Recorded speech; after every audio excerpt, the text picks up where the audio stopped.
బెంగాల్లో BJP manifesto విడుదల చేసిన అనంతరం అమిత్ షా మాట్లాడుతున్నారు. లైవ్ చూద్దాం.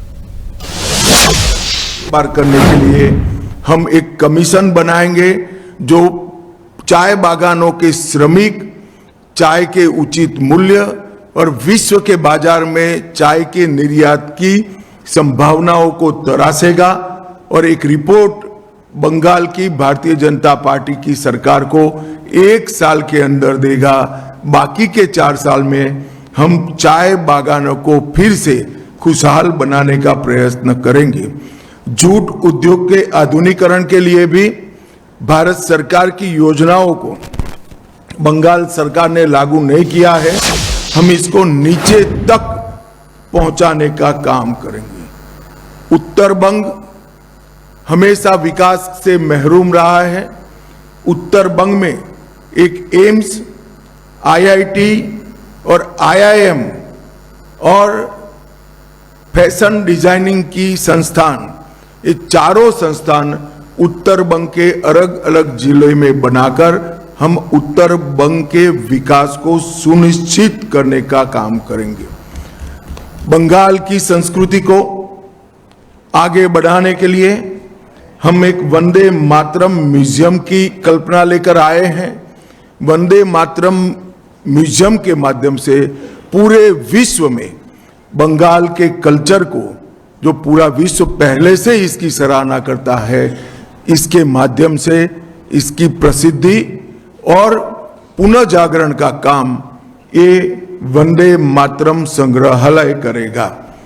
धार्मिक आस्था और पूजा पद्धति की स्वतंत्रता को सुनिश्चित करने के लिए हम कानून लेकर आएंगे.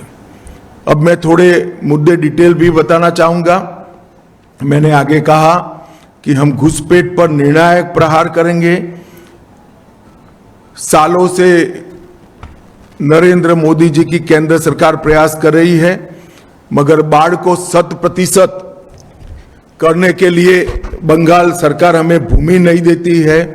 हमने तय किया है कि 45 दिन में ही भारत सरकार के गृह मंत्रालय को जितनी भूमि उपलब्ध कराना है वो उपलब्ध कराने का काम बंगाल सरकार समाप्त कर देगी.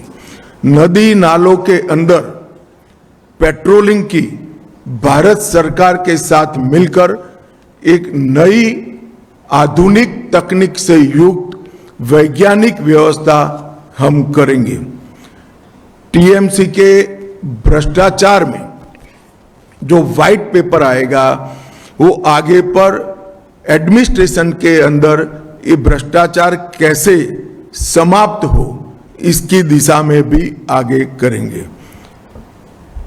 कोयला, बालू और पत्थर के अवैध कारोबार के माफिया राज को समाप्त करने के लिए हम समयबद्ध रोड मैप पहले 100 दिन के ही अंदर बंगाल की जनता के सामने रखेंगे.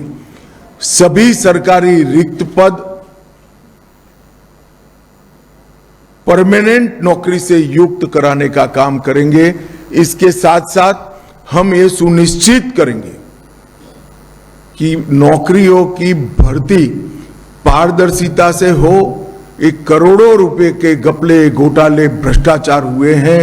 ऐसा एक भी भ्रष्टाचार के बगैर पारदर्शिता के साथ मेरिट्स रखने वाले युवाओं को नौकरी मिले, ऐसी हम योजना बनाएंगे. पीएम विश्वकर्मा योजना, पीएम कुसुम योजना, पीएम उज्ज्वला योजना 3.0 और खेलो इंडिया, इसका पूरा कबाड़ा ममता बनर्जी की सरकार ने किया है. ये चारों योजनाओं को हम फिर से एक बार पुनर्जीवित कर हम आगे लाएंगे.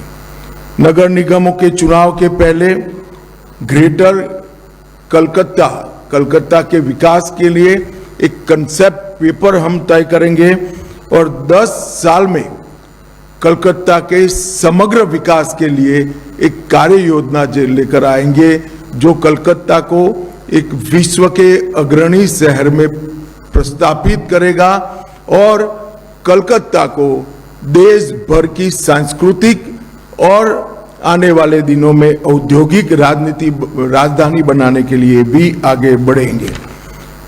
महिलाओं के लिए हमने जो आर्थिक आत्मनिर्भरता सुनिश्चित करने के लिए 3,000 रुपये की घोषणा की है। इसके साथ साथ पुलिस बल सहित राज्य की सभी नौकरियों में महिलाओं को 33% आरक्षण भारतीय जनता पार्टी की सरकार देगी। 75 लाख लखपति दीदी बनाकर हम महिलाओं का सशक्तिकरण करेंगे। हर मंडल में कम से कम एक महिला थाना और प्रत्येक पुलिस थाने में सहायता का डेस्क बनाएंगे और हर महिला को सुरक्षा का वादा पूरी करने के लिए ये थाने और ये महिला डेस्क अहर्निश दिन रात कार्यरत रहेंगे। और कभी भी हमारे चुने हुए मुख्यमंत्री को ऐसा स्टेटमेंट नहीं देना पड़ेगा कि इतनी देर रात को महिलाओं ने बाहर निकलने की जरूरत क्या है। ऐसे बंगाल का हम निर्माण करेंगे। मातंगिनी हाजरा और रानी रासमती राज्य रिजर्व पुलिस बल की 2 महिला बटालियनें हम बनाएंगे। गर्भवती महिलाओं को 21,000 की आर्थिक सहायता और 6 पोषण किट उसकी गर्भावस्था के कालखंड में हम देंगे।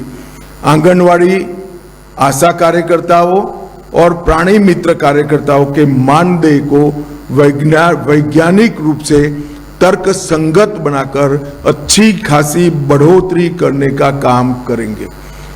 राज्य संचालित सभी बसों में महिलाओं का 100% निःशुल्क